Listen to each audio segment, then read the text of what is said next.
বস্তা ভরে গেছে।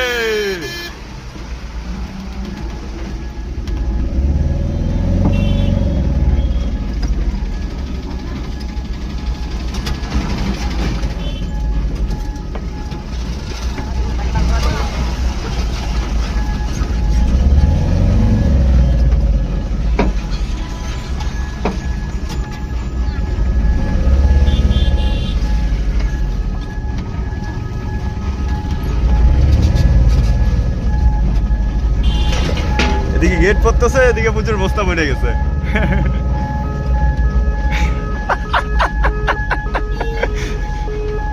বস্তা পড়ে গান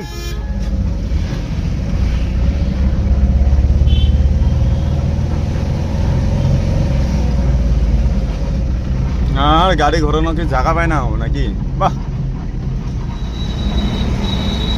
আমাদের ফুল লাইন এসে বললাম হাই রোড, শামুকতলা রোড।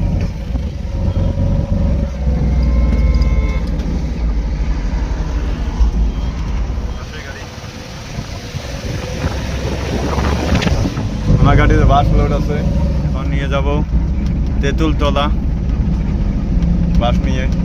আমি এখন গাড়িটা নিয়ে যাচ্ছি কাটাতে, কাটা হবে। এটা হিমঘর, চলো দেখি কাটা করা যাক। আমার গাড়িতে কতটুক মাল আছে, বাস এতটুক।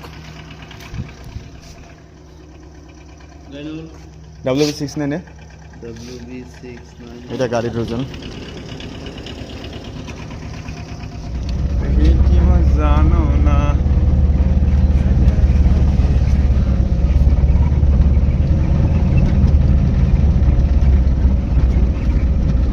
আবার হাইট উঠে এসে গেলাম। এখন যা খালি হবে তেঁতুলতলা। চলো তোমরা ভিডিওটা দেখতে থাকো, ভালো লাগলে লাইক কমেন্ট শেয়ার করে দিও। ফাইনালি আমি পৌঁছে গেলাম, গাড়ি খালি হচ্ছে বড় গাড়িতে। মানে কয়েকজন লোক লাগছে, বড় গাড়িতে লোড হবে। বড় গাড়িতে লোড হয়, কোথায় যায় সেটা জানি না।